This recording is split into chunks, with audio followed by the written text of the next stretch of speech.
What's up, y'all? It's Tim Leak and welcome back to my channel. And in this video, I'm going to be telling you guys how you can get a free house. Yes, a free house by investing in real estate. This is an episode you don't want to miss, so make sure you guys stick around. Like, ride with me if you ride with me, you can slide with me if you feel like 550 on the 5 sticky, come get high with me, that's a deal, right? Alright y'all, like I said, I'm here to explain to y'all exactly how you can get a free house by investing in real estate. Yes, it's just one simple strategy, and if done correctly, it's something that can be done over and over again. Me and my wife just did it, and our total out-of-pocket expenses were next to nothing. Now, it will cost you some time, and it will also cost you some effort and work, but in the end, it's totally worth it. And this is something that anyone can do, as long as you educate yourself on what to do. But first, if you're new to the channel, I'm a real estate investor from the Maryland, DC area. I just finished renovating my first soon-to-be rental property. I produce a lot of real estate and finance videos on my channel, so if you're interested, go ahead and subscribe and join this journey with me. I have a lot of new content in the works, and I look forward to sharing that with all of you guys. All right, now let's get to the video and talk about how you can get a free house. Now, around July of 2019, I began looking for a single family property that I can move in as a primary resident that can ultimately be turned into a rental property. Now, I wanted to buy it as a primary residence, so I would only be required to put as little as 3% down, which is a big difference from the 20% down payment, which is usually required to purchase investment properties. Now, I definitely wanted it to be a fixer-upper property. That was very important. I wanted to be able to purchase the property below market value, move in it for a year or so, and perform a list of strategic do-it-yourself renovations that would instantly raise the value of the property. Now, this is also around the time I became interested in the housing voucher program, also known as the Section 8 program. I have researched all of the benefits of renting to Section 8 tenants, and I was completely sold on the idea. The thought of knowing around about how much money the program would pay for properties in certain zip codes made my job as a new real estate investor a lot easier. I looked up the top 5 or so zip codes that the program were willing to pay the most, and I only looked for properties in those areas. After about a week of looking, a 3-bed, 2-bath popped up in the highest paying zip code for the Section 8 program, and it was listed below market value. From what I could tell from the pictures, it was a fixer-upper that was only in need of cosmetic fixes. This was exactly what I've been looking for. Without any hesitation, I had my realtor submit a full price offer without even seeing the property. Within 12 hours, there were several other offers on this property, some which were higher than mine, but fortunately in the end, they accepted my offer. Now, if you're saying to yourself, hold up, I thought you said you got this house for free. Did you offer $0 and they accepted? No, but just keep following me. So fast forward to January 2020, I closed the deal, and me and my girlfriend at the time, we moved into the property, and right away we got to work. Our first order of business was the kitchen and the family room. We started by getting this big dumb wall knocked down just to open things up a bit. We added an island and recessed lights, installed luxury vinyl flooring, added some backsplash, changed and added some light fixtures, got new countertops, painted the cabinets, and painted the walls and ceiling. I hate painting, but after it was all said and done, it was definitely worth it. The kitchen, family room, stairs, and foyer turned out beautiful,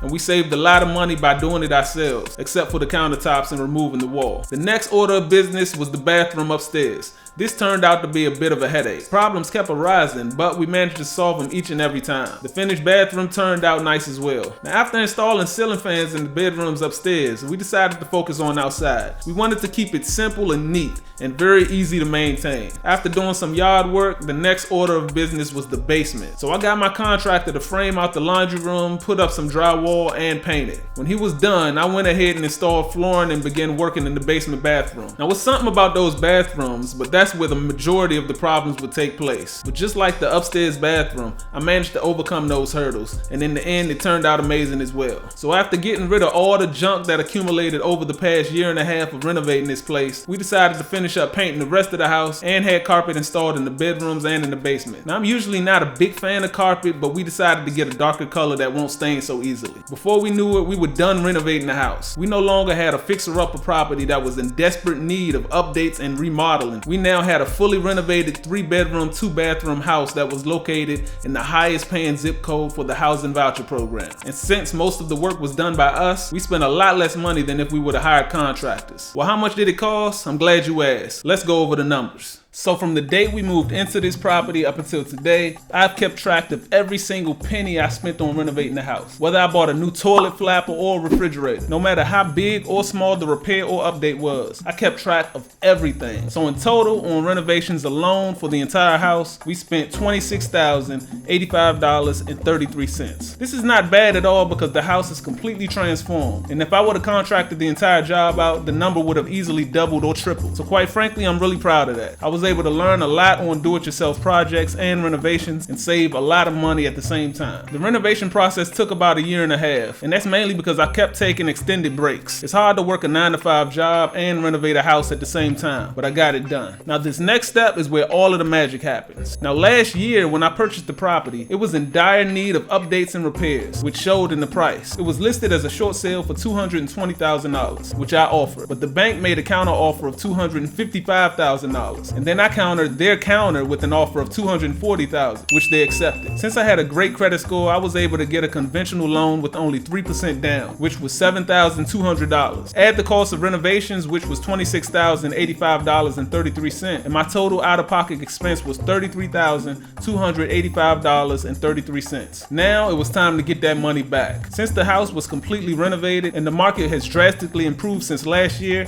I went back to the bank and told them I wanted to do a cash-out refinance. A cash-out refinance is when you take out a new home loan for more money than what you owe on the current loan and receive the difference in cash. So the bank sent an appraiser to the house to determine the home's value. The house ended up being appraised for $340,000. That's $100,000 more than what I got it for last year. Now the bank required me to keep at least 20% equity in the house, so I was only able to get a loan for $272,000. So this new loan paid off the old loan, which I owed about $228,000. Subtract about $8,000 in closing costs, and this left me with about $36,000, which went directly to my bank account. $36,097.89 to be exact. And it doesn't stop there. Since the original loan was paid off, I still had money left in my original escrow account, which was also returned to me. That was an additional $2,755.25. So all in all, I ended up getting back $38,853.14, which is tax-free and can be used on whatever I want. Now technically, it's supposed to be used to purchase the next house,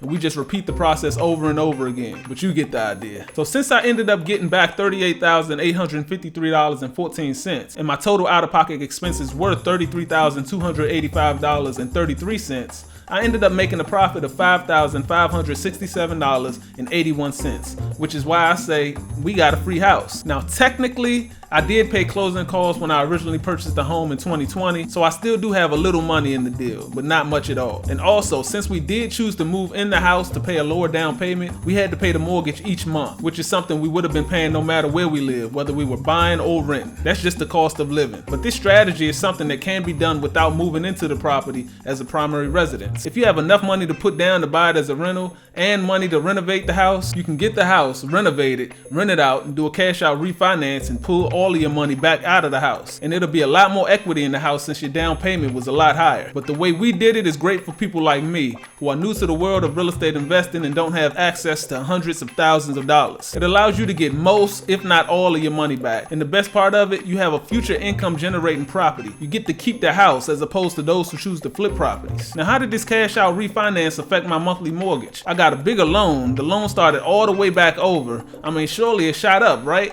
Well, not exactly. Let me explain.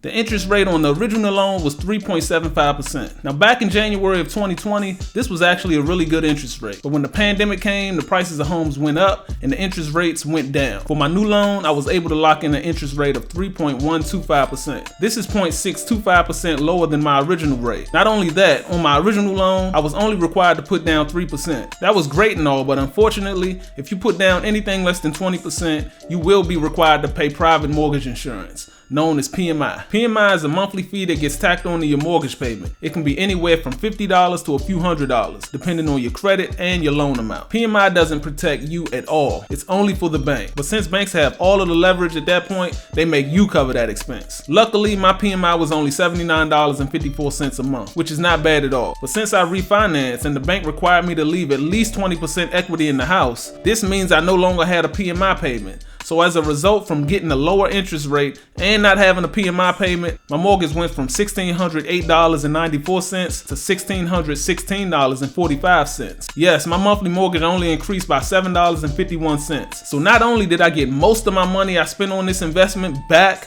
I got to keep the house for future income, and the monthly mortgage pretty much stayed the same. I couldn't have asked for a better outcome. Now, when it comes to real estate investing, the strategy I like to teach is buying a fixer-upper below market value, moving into the property for a year or two, all while fixing it up and raising its value while you're living in it, and eventually doing a cash-out refinance to get all of your money back, or getting a HELOC or home equity loan instead of selling the property. I choose not only to teach this strategy by talking to you through a camera, but by actually showing you it works by documenting everything that I'm doing. Anyone can get on camera and tell you what to do, but I'd rather show you. That way the average person like myself, who don't come from a wealthy family or who works an average earning job, can see that it's possible to hack your way into the world of real estate investing. And I'm going to be doing a more in-depth video on this strategy, and it's going to cover a lot more information.